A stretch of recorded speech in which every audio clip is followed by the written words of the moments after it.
सा वन्दितु सौवसिद्धे धुवमचलमणोवमं गदिं पते ओचामि समयपावुड विनमो सुध केवली वणिदं नमः समय साराय स्वानुभूत्या चकासते चित्स्वभावाय भावाय सर्वभावांतरचिने। समय सार जी ग्रंथादिराज के सर्वशुद्ध ज्ञान अधिकार से 198 नंबर की कलश के ऊपर अपनी चर्चा चल रही है। अमृतचंद्र आचार्य देव जो आगे की गाथा में चर्चा चलने वाली है 319 नंबर की गाथा में, उसके उत्थानिका रूप में कलश में कह रहे कि ज्ञानी ना तो कर्मों को करता है ना कर्मों को भोगता है। तो ज्ञानी क्या करता है? तो उनको मात्र जानता है। क्या जानता है? कर्म के स्वभाव को भली भांति जानता है। कर्म का स्वभाव जानना मतलब क्या? तो कर्म का स्वभाव क्षणिक वाला है, क्योंकि कर्म ये पर्याय नाशवान है, पर है, जड़ है, ऐसा वो उसको जान लेते। तो उससे क्या फायदा होता है? जब वो स्व है ही नहीं तो उससे एकत्व का व्यवसाय नहीं होता है। जब वो क्षणिक है, त्रिकाली नहीं है, अनादि निधन नहीं है, तो उसके ऊपर से अपनी लक्ष्य को, अपने एकत्व को तोड़ देते। तो उससे क्या होता है?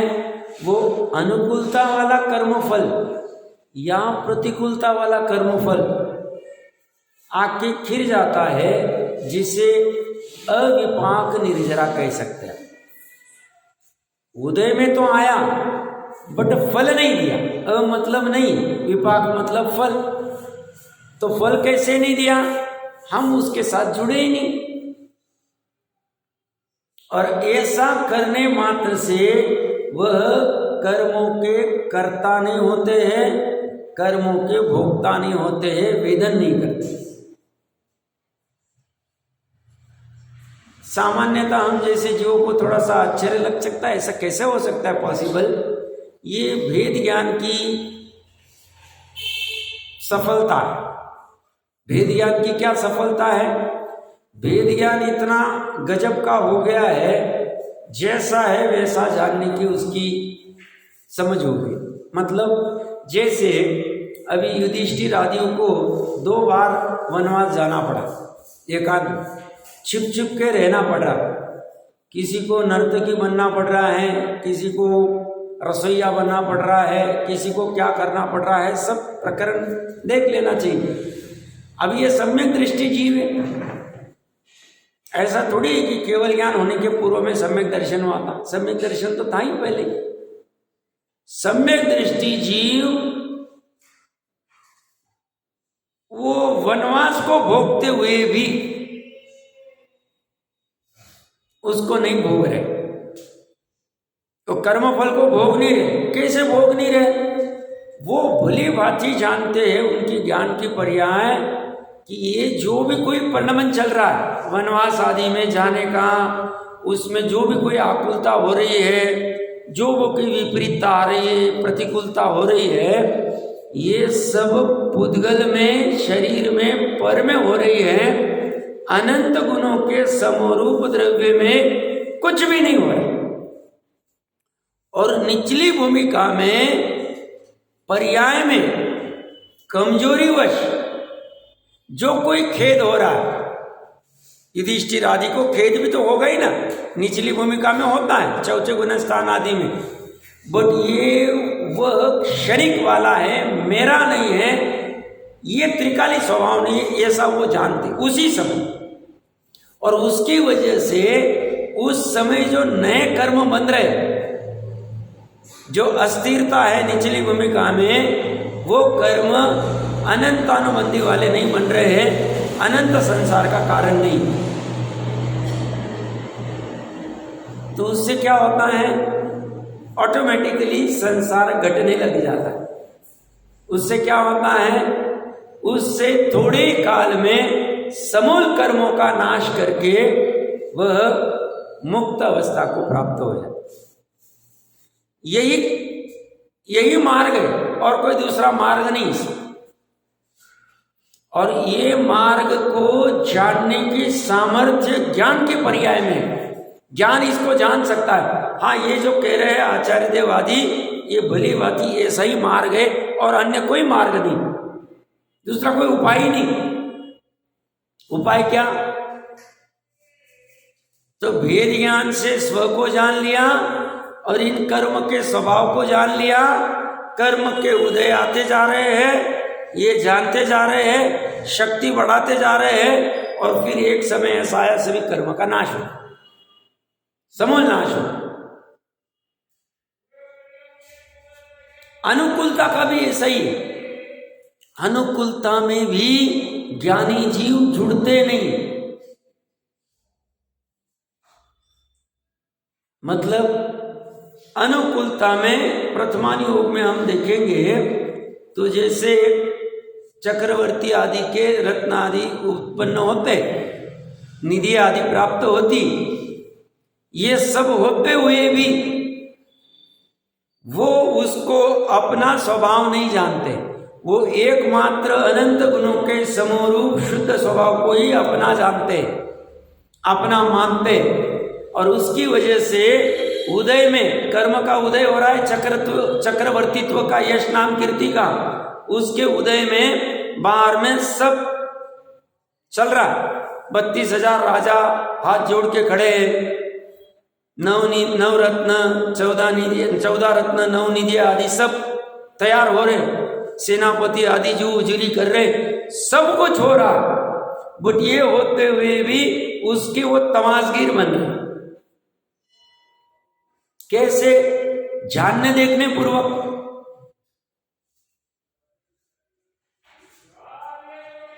ये कैसे हो पाया?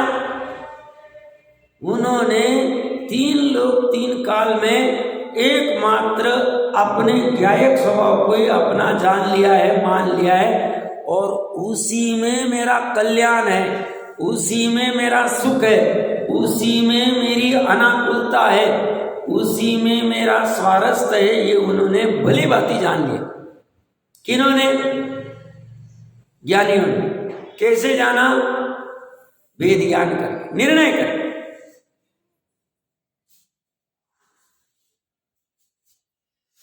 और कल्याणकारी कोई नहीं है। ये डंके की चोट श्रद्धान में उतर गया। अब कमजोरी कुछ नहीं रही श्रद्धा में। चारित्र में कमजोरी है, रहने दो, कोई फर्क नहीं पड़ता। चारित्र की कमजोरी कितने काल तक रहेगी, उससे कोई डरने की आवश्यकता नहीं।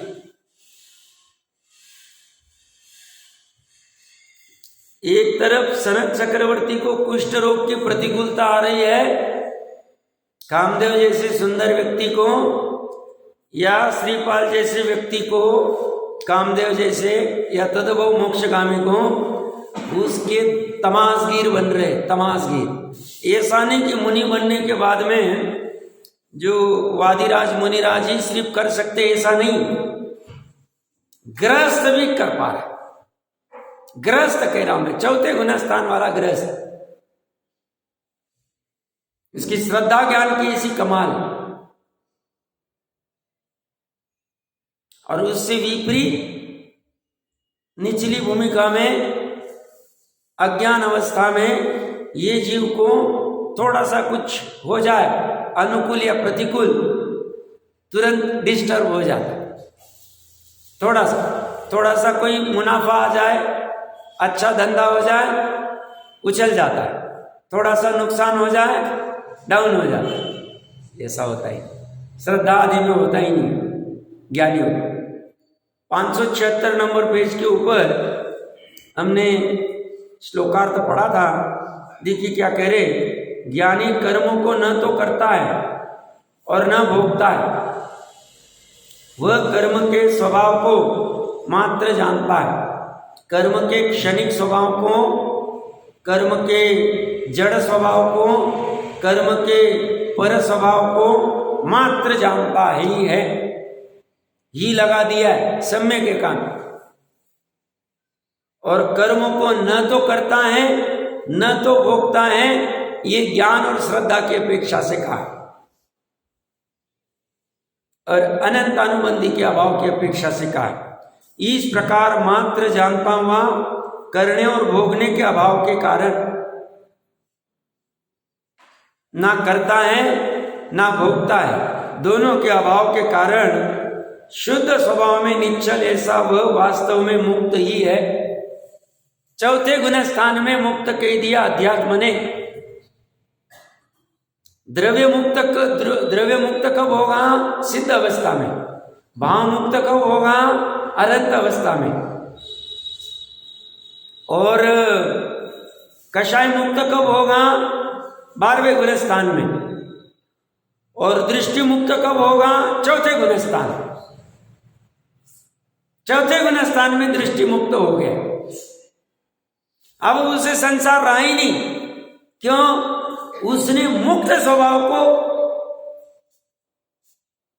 श्रद्धान कर लिया, मुक्त स्वभाव को पकड़ लिया, मुक्त स्वभाव पकड़ में आ गया उसका।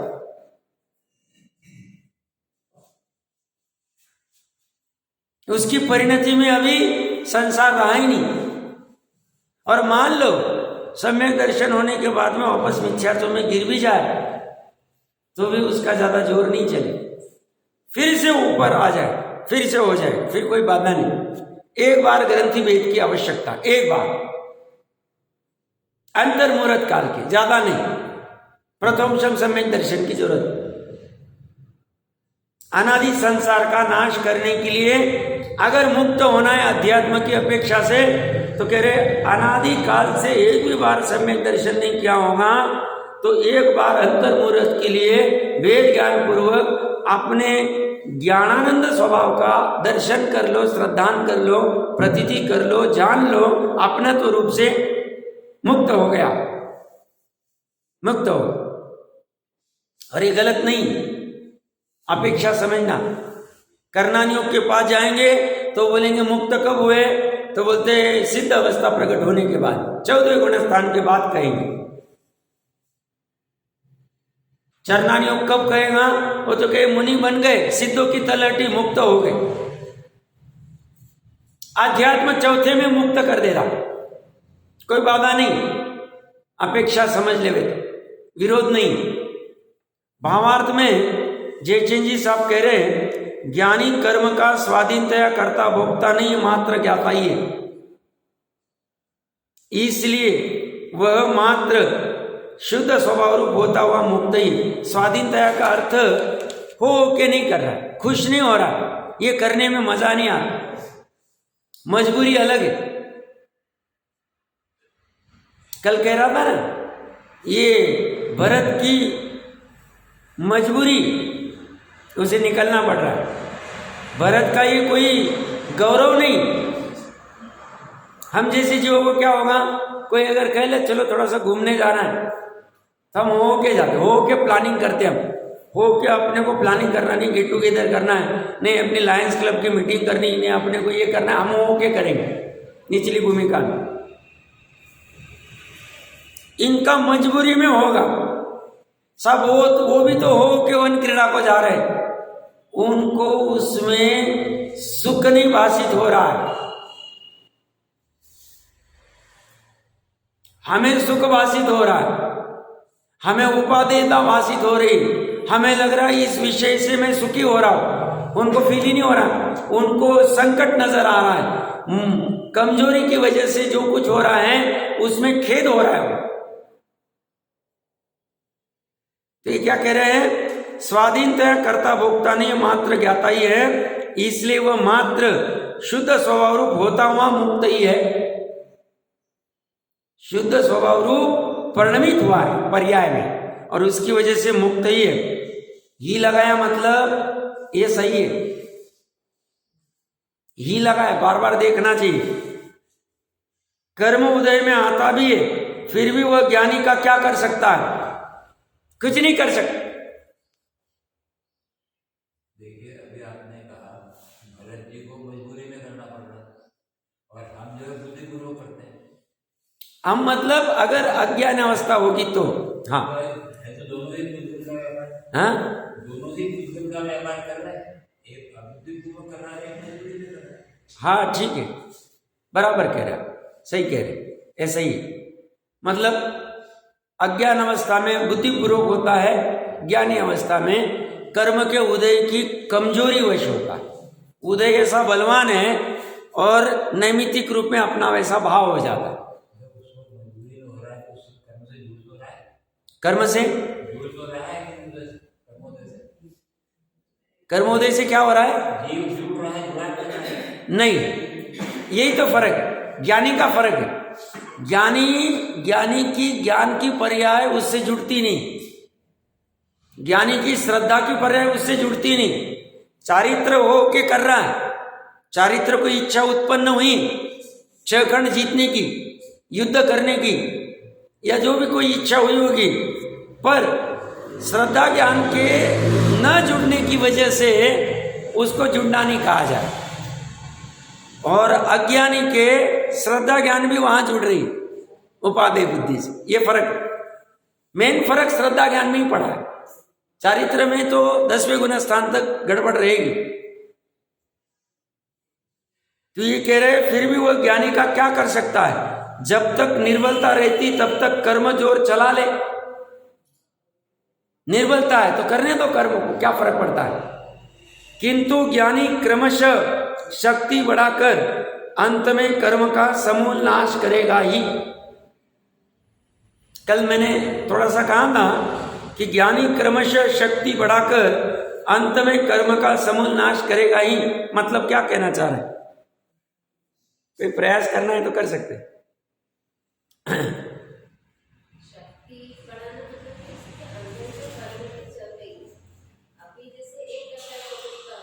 हाँ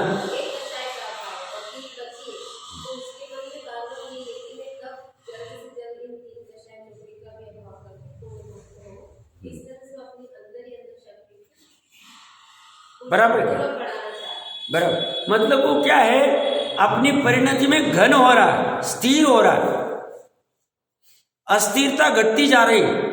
अभी चारित्र की जो अस्थिरता है, चारित्र मोह के उदय के निमित्त से वो अस्थिरता घटती जा रही है, और वैसे वैसे कर्म का समूल नाश हो। समूल मतलब मूल के साथ। समूल का अर्थ क्या है? थोड़ा सा 5-7 मिनट के लिए करना नहीं की अपेक्षा से कुछ कथन करता हूं, कठिन मत समझना, मैं सरल करके प्रयास करता हूं। सबको पता होगा 14 गुण स्थान होते हैं, और 14 गुण स्थान पार करने के बाद में सिद्ध अवस्था प्रकट होती है।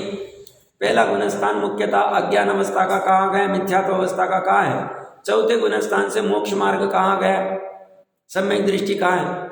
तो अभी ये कर्म का समूल नाश कैसे करता है, हम थोड़े से कर्णानुग के शास्त्र कभी पढ़े तो हमें ख्याल में आएगा। जैसे जैसे उसकी स्थिरता बढ़ती जाती है, एक एक कर्म का कैसे कैसे नाश होता जाता है। तो मुझे ऐसे ही लगा कि थोड़ा सा चेंज करने के लिए कर्णानुग का कथन करना चाहिए। तो चौथे गुण स्थान में देखिए, अभी मिथ्यात्व अवस्था में था, और फिर प्रथम शम सम्यक दर्शन किया, फिर जैसी भी भूमिका होगी शैव शमिक सम्यक दर्शन किया। शैव शमिक सम्यक दर्शन होने के बाद में केवली श्रुत केवली के पादमूल में शैव सम्यक दर्शन किया। शैव सम्यक दर्शन जब होता है तो 7 प्रकृतियों का समूल नाश हो जाता है। कौन सी 7 प्रकृति? दर्शन मोह की 3 और अनंतानुबंधी की 4। अभी स्टॉक में कभी भी नहीं आई, कभी भी नहीं आई, अनंत काल तक नहीं आई।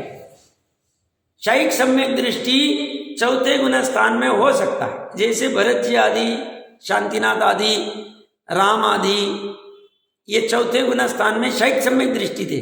श्रेणिक आदि, इनके कर्म शरीर में कार्बन शरीर, अपने आत्मा के साथ में एक कार्बन शरीर जुड़ा हुआ है, जिसमें 8 कर्म की 148 प्रकृतियों में जो कोई होगी वो रहती है, और उनके स्व समय में उदय में आके खिर जाती है। नए नए कर्म वहां पे जुड़ते जाते हैं, जैसे जैसे परिणाम करते वैसे। ये मोटा मोटा कथन कर रहा हूं मैं, सूक्ष्म नहीं। तो इन्होंने ऐसा पुरुषार्थ किया कि शैव शमिक सम्यक दर्शन पूर्व शैव सम्यक दर्शन प्रकट कर चौथे गुण स्थान केवली श्रुत केवली के पादमन। उसके अलावा भी हो सकता है शैक सम्यक दर्शन, बट अभी उसमें उलझते नहीं, कॉम्प्लिकेशन। तो क्या हो गया, 8 कर्म की 148 प्रकृतियों में से 7 प्रकृतियां खत्म हो गई। अभी एक भी परमाणु, एक भी कार्बन वर्गना ये 7 प्रकृतियों के कभी बंधेगी ही नहीं, सत्ता में भी पड़ी नहीं रही, उदय में भी नहीं आई, है ही नहीं सत्ता में, तो उदय में कैसे आएगी, बंधेगी नहीं तो सत्ता में कैसी रहेगी, ऐसे भाव ही नहीं होंगे। शक्ति बढ़ाने की बात चल रही है और कर्म के समूल नाश की बात कर रहा हूं मैं। और हम पढ़े तो जो जीव 5वें गुण स्थान में चला जाता है उसके नरक आयु का बंध नहीं होता है। 5वें गुण स्थान वाले का, 5वें गुण स्थान में नरक आयु नहीं, चौथे में हो सकता है, चौथे वाले का हो सकता है श्रेणी का आदि का जैसे था। 5वें में नरक आयु नहीं, 6वें 7वें में तिर्यंच आयु नहीं होती, तिर्यंच आयु का नाश होता है 6वें 7वें में। 8वें 9वें गुण स्थान में देव आयु का नाश हो जाता है। कर्म का समूल नाश की चर्चा कर रहा हूं। तो 7 प्रकृति पहले ही खत्म कर दी थी 4थे गुण स्थान में। 5वें गुण स्थान में नरक आयु नहीं होती है, 6वें 7वें में तिर्यंच आयु नहीं होती है, 8वें 9वें में देव आयु नहीं होती। तो 7 और 3 10 प्रकृतियां खत्म हो गई। कब तक? 9वें गुण स्थान तक। 10वें गुण स्थान में 36 प्रकृतियों का नाश कर देते।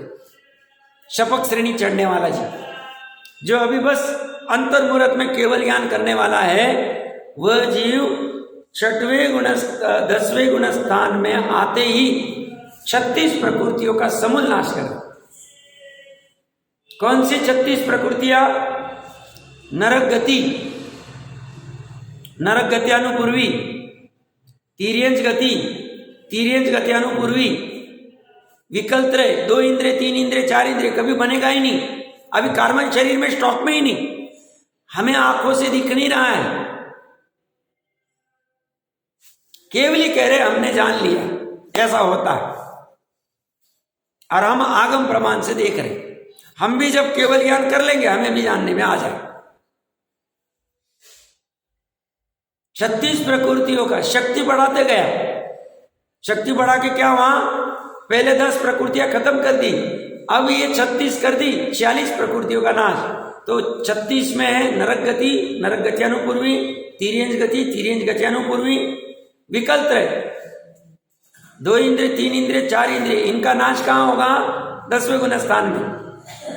निद्रा, निद्रा दर्शन मोहनी की, प्रचला, प्रचला स्त्यान वृद्धि, उद्योग, आतप नाम कर्म की प्रकृतियां, एकेंद्रिय, साधारण, सूक्ष्म, स्थावर, अप्रत्याख्यानावरण की 4, प्रत्याख्यानावरण की 4, 9 कषाय की 9 और संज्वलन की 3, मात्र सूक्ष्म लोक बच गया है कषाय।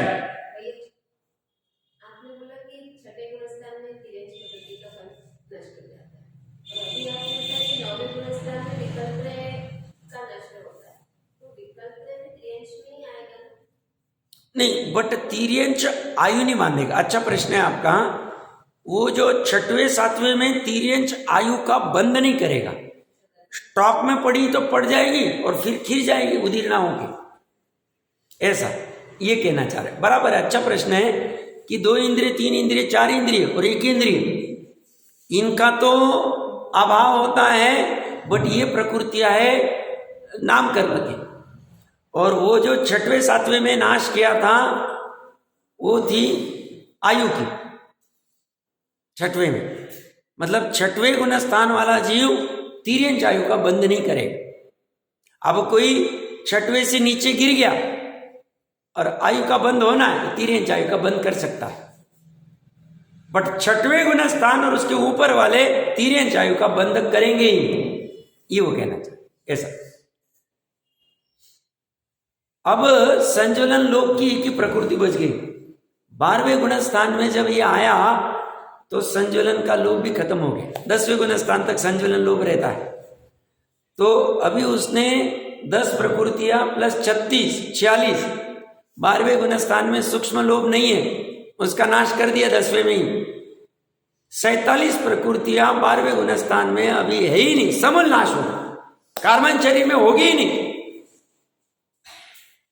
जैसी 13वें गुणस्थान में आता है और 16 प्रकृतियों का नाश कर देता है। 16 कौन सी? ज्ञानावरण की 5, अंतराय की 5, विस्तार से फिर कब अलग से देख लेंगे।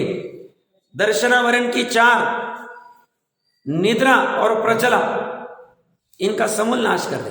5 और 5 10 और 14 और 2 16, 16 प्रकृतियां खत्म कर दी। तो टोटली 63 प्रकृतियां अभी 13वें गुणस्थान में स्टॉक में ही नहीं आएगी, नहीं कभी नहीं बंधेगी, नहीं सत्ता में ही नहीं रहेगी, उदय में ही नहीं आएगी। 12वें गुणस्थान के पहले ही खत्म कर दिए 12वें गुणस्थान तक। अब जो 85 प्रकृतियां बची 14वें गुणस्थान के द्विचरम समय में 72 प्रकृतियां, अंतिम समय के पहले वाला समय में 72 प्रकृतियों का समूल नाश हो जाएगा और अंतिम समय में 13 प्रकृति का समूल नाश हो जाएगा। ये जो जयचंद जी साहब कह रहे हैं उसका मैं सरल में अर्थ करने का प्रयास कर रहा हूं, करना योग की अपेक्षा। मतलब अध्यात्म में भी करना योग है, बट उसको क्लिष्ट नहीं किया है, उसको डिटेल देखना है तो करना योग में देखना पड़े। केवल ज्ञान कितना गजब है, कौन से गुणस्थान में कौन सी प्रकृतियां जाएगी। ये जैसे 14वें गुणस्थान में 85 प्रकृतियां जाती है, उसमें से 72 प्रकृतियां अंतिम समय के पहले समय में जाती और अंतिम समय में 13 प्रकृति जाती है। कितना केवल यार सूक्ष्म है, कितना सूक्ष्म है। एक समय मतलब कितना, पलक ऊपर से नीचे करते हम अपनी पलक, उसमें असंख्य समय, एक एक समय का पकड़ता है। महिमा आनी चाहिए केवल ज्ञान की, सर्वज्ञता की, वितरागता की।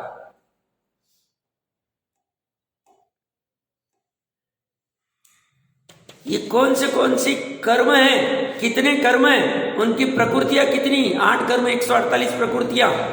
कौन से गुणस्थान तक बंद हो सकता है, कब बंद विच्छित्ति होती है, कब सत्ता में रह सकते, कब उदय में आ सकते, कब समूल नाश हो सकता है, इसका ज्ञान मात्र सर्वज्ञ को हो सकता है और सर्वज्ञ की परंपरा में आने वाले आचार्य आदि ही करा सकते हैं। एक, इसका ज्ञान 363 मत में मिलेगा नहीं। 2, लौकिक पढ़ाई में इसका ज्ञान होगा नहीं। 3, और कर्म व्यवस्था का ज्ञान किए बिना, क्योंकि कर्म बंधन ही संसार का कारण है और कर्म बंधन से जीव दुखी, सुखी होना है। तो कर्म बंधन क्या है, किस कारण से बंधन होता है, छूटने का उपाय क्या है, ये जानने के लिए प्रत्येक जीव, 3 लोक में जितने जीव है, जैन शासन में ही आना पड़ेगा और कहीं नहीं मिलेगा। और हम ऐसे जैन शासन को प्राप्त कर चुके हैं, हमें बहुत उत्साह और खुशी होनी चाहिए। क्या कह रहा हूं मैं, कर्म व्यवस्था समझे बिना छूटेंगे कैसे, कर्म दिखते नहीं। आज से 15 साल पहले कर्म क्या होता है पता नहीं, मजाक नहीं कह रहा हूं, हम लग रहा हम जो कर रहे हैं वही सही कर, हम पैसे कमा रहे हैं, हम ये कर रहे हैं, हम वो कर रहे हैं, हम पढ़ाई कर रहे हैं, हम एजुकेशन, क्या लग रहा था। बट कर्म का और जीव का, कर्म का और नव कर्म का कैसा निमित्त नैमित्तिक संबंध है, घाती कर्म के निमित्त से क्या क्या होता है, घाती कर्म के निमित्त से जीव के गुणों का कैसे घात होता है, क्या निमित्त नैमित्तिक संबंध है, छूटने का अवसर कब मिल सकता है, पता कैसे चले। आपको जैन शासन में आना पड़ेगा और कहीं नहीं मिलेगा। गजब उछाल आना चाहिए हमें, क्या गजब है, गजब। सर्वज्ञता देखो कैसी, एक एक मतलब ये मेन कारण कर्म है और कर्म से छूटना है, आकुलता से छूटना है तो कर्म से छूटना पड़ेगा, कर्म से छूटना है तो सवर निर्जरा करनी पड़ेगी। सवर निर्जरा का उपाय क्या है, तो बोलते सवर निर्जरा का उपाय शुद्धात्मा को ग्रहण करो। शुद्ध आत्मा क्या है? तो जैन धर्म कहेगा अनंत गुणों का समूह द्रव्य, तुम्हारा द्रव्य ही तुम्हारा शुद्ध आत्मा है। तो मेरे आत्मा में शुद्ध आत्मा छोड़ के और क्या है? बोलते उत्पाद वाली पर्याय। तो उत्पाद वाली पर्याय में क्या गड़बड़ हो रही? उत्पाद वाली पर्याय में अज्ञान हो रहा, वो बाहर जा रही, उसको ज्ञान कराओ, काम हो जाएगा।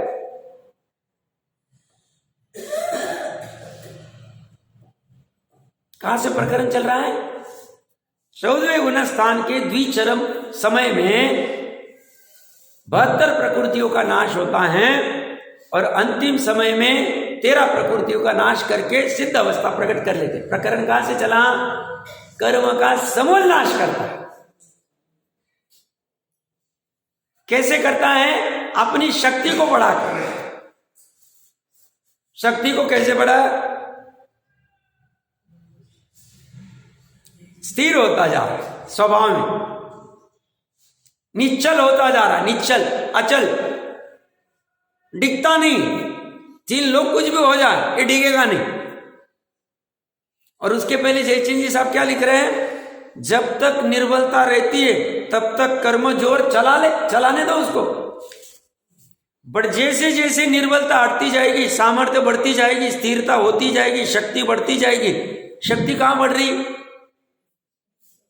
द्रव्य में कि गुण में कि पर्याय में?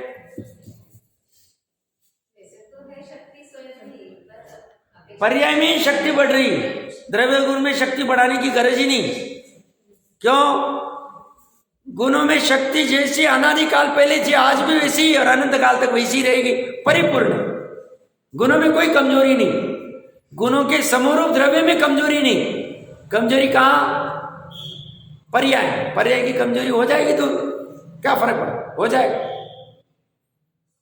साहब आप तो ऐसे बोल रहे हैं जैसे इतना इजी है,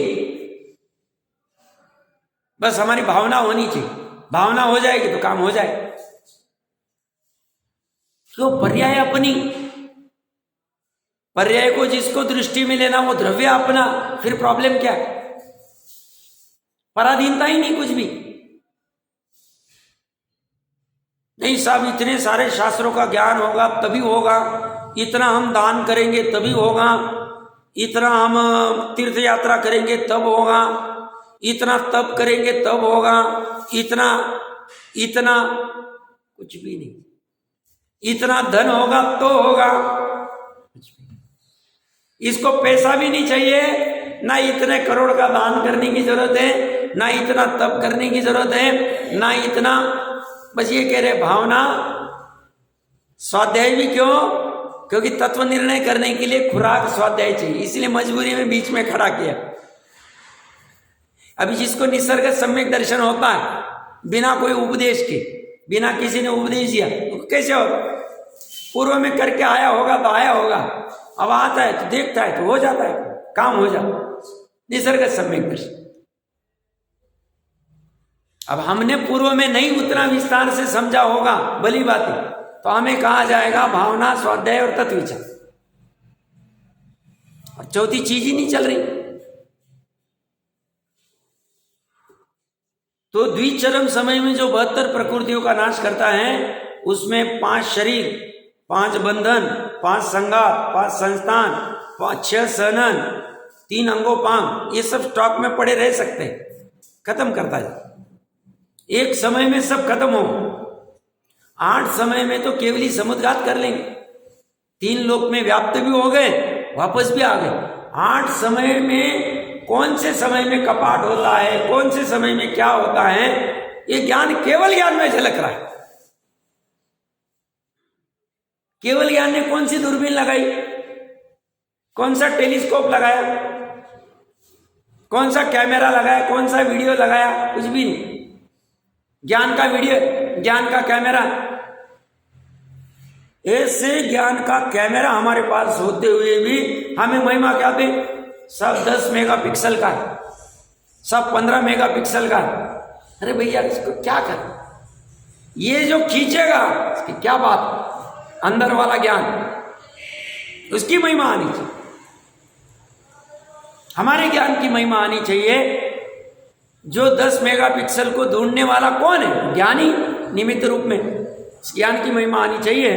तो ये सब बहुत सारी प्रकृतियां हैं, इतनी चर्चा तो नहीं करूंगा।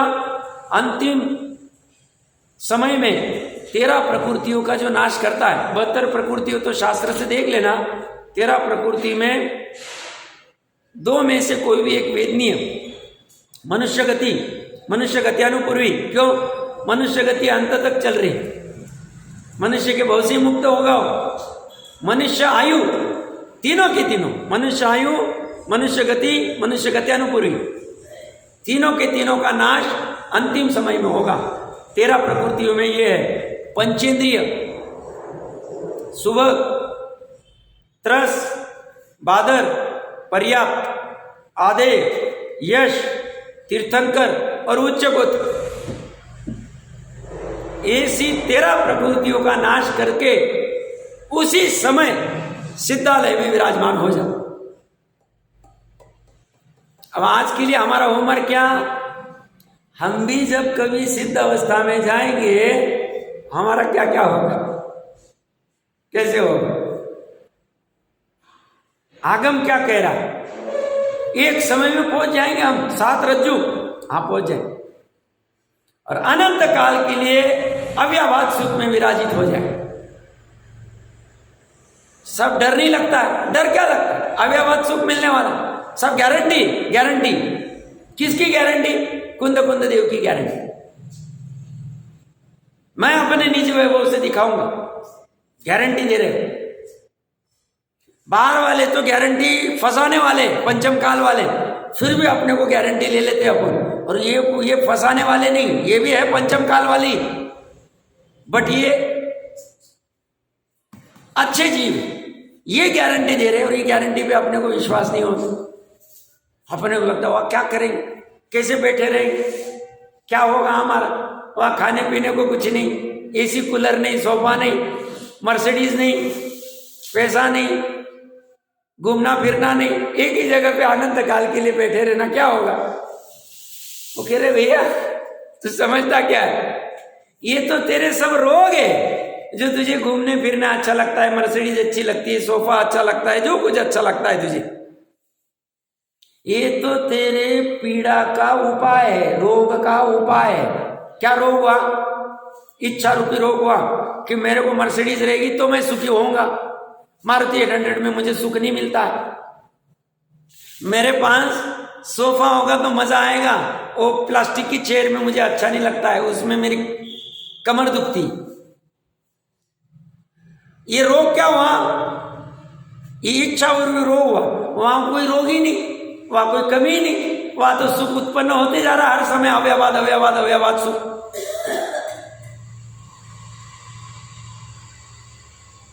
और जिसे ये ध्यान में आ जाता है वो फिर एक ही धुन से उसमें चलता, उसमें कोई समझना नहीं, कोई मनोविज्ञान मनोरूपणता कुछ नहीं आती, ऐसा कुछ नहीं।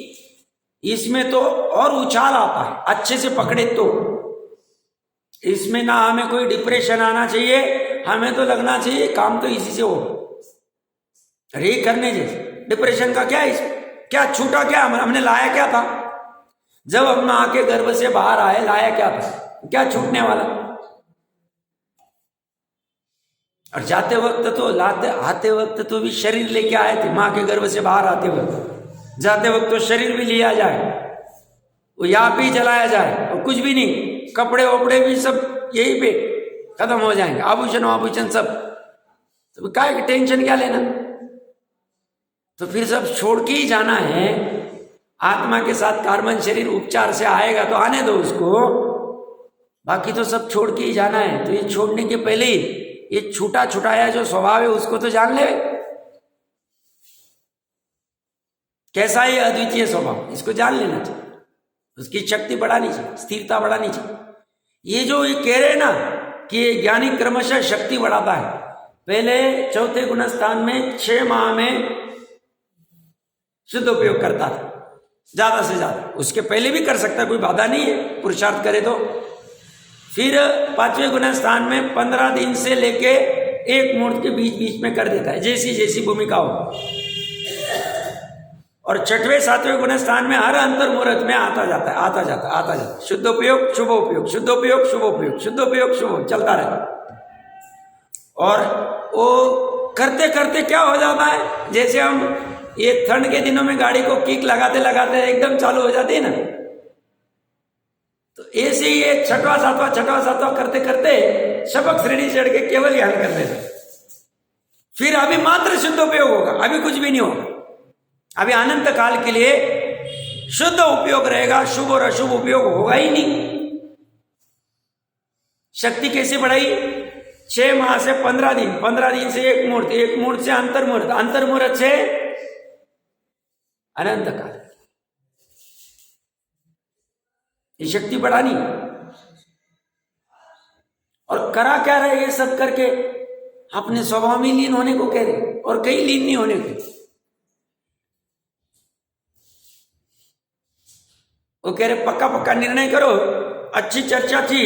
576 नंबर पेज का जो भावार्थ की अंतिम 2 लाइन फिर से पढ़ते बहुत गजब लगी मुझे। जब तक निर्बलता रहती है तब तक कर्म जोर चला ले,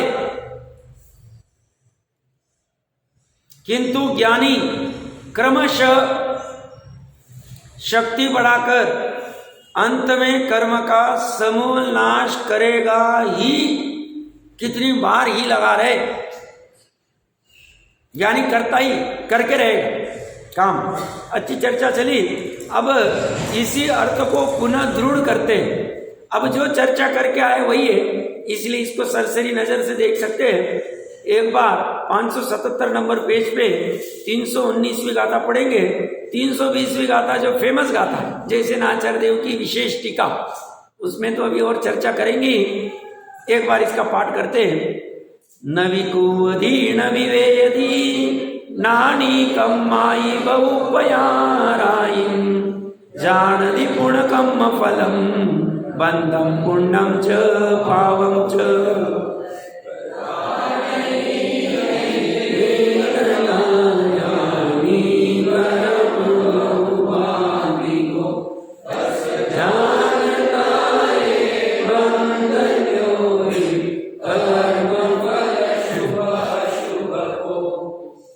गाथार्थ में ज्ञानी बहुत प्रकार के कर्माणि कर्मों को न अपि करोति, न तो करता है, न अपि वेदयिते, और न भोगता ही है। पुनः किंतु पुण्यम च पापम, पुण्य और पाप रूप बंधम कर्म बंध को च कर्मफलम तथा कर्मफल को जानता है। अब किसी को एक प्रश्न हो सकता है, आप तो कह रहे निचली भूमिका में कर्म दिखते नहीं है, फिर ये कर्म को जानेगा कैसे? कैसे जाने? कर्म फल को भी जानता है और पुण्य पाप रूप कर्म बंधक को भी जानता है। दोनों को कैसे जाने? दिखता तो है नहीं कर्म।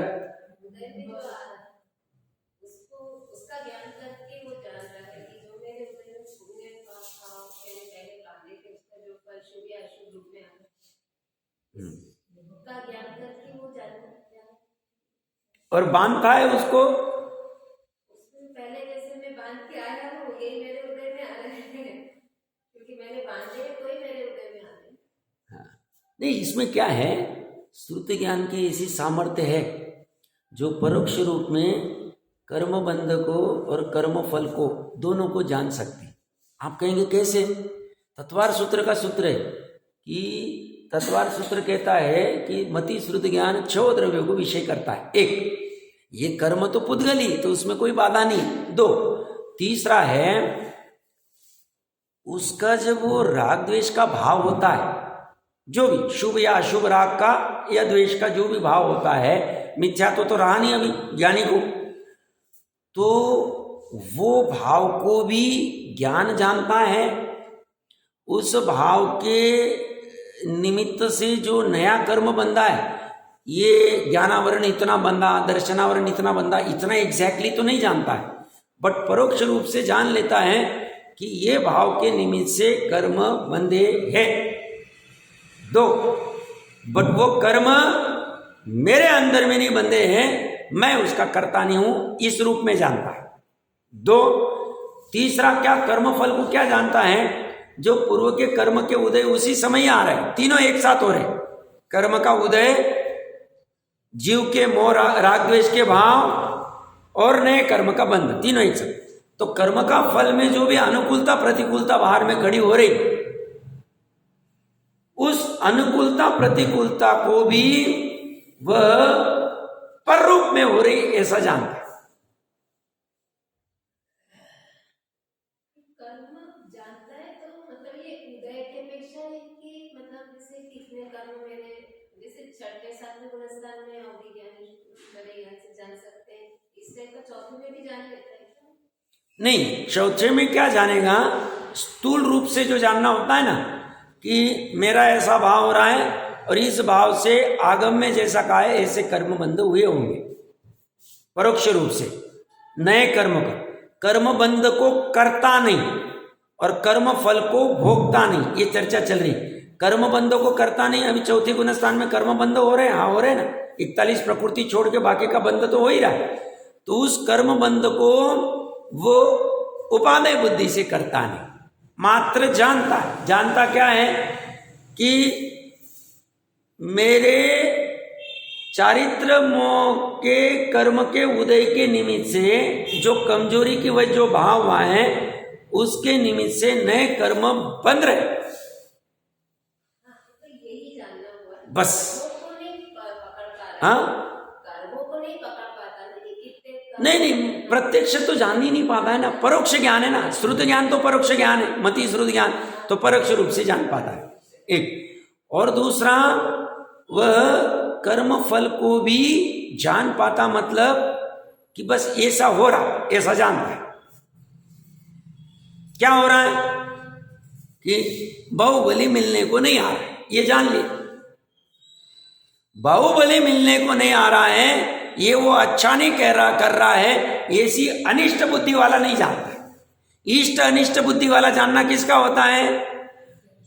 अज्ञानी। इनका वैसा नहीं होता, ये जान मात्र लेते हैं और चारित्र मोह के उदय के निमित्त से जो कुछ शौक हुआ उनको कि देखो मैं बड़ा भाई होके भी बुला रहा हूं और आ नहीं रहा, ऐसा चारित्र मोह के उदय से हो रहा है। बट वो बड़ा भाई अपने को मानते नहीं, बड़ा भाई माने तो मिथ्या दृष्टि हो जाए, क्योंकि वो तो अपने आप को आत्मा मानते। चारित्र की अभी मजबूरी कहने की, तो इस अपेक्षा से चारित्र मोह का जितना शोक होगा उस शोक के भाव को जानते हैं, उसके निमित्त से होने वाले कर्म को जानते हैं और उसके निमित्त से होने वाले शोक के फल को जानते हैं। शोक तो अरति तो हो ही रही ना कि क्यों नहीं आ रहा है बाहुबली, मान कषाय हो ही नहीं। चौथे गुण स्थान में मान कषाय है या नहीं, है ना? चौथे गुण स्थान में लग रहा है ना, बड़ा भाई वो की भी आ नहीं रहा, बाकी तो आके गए सब, 32 हजार आ रहे। तो ऐसा वो चारित्र को होता है, बट ज्ञान और श्रद्धा को नहीं होगा। अब ये समझना फर्क है थोड़ा सा उसमें, और कुछ विशेष चर्चा होगी हम करते हैं। ओम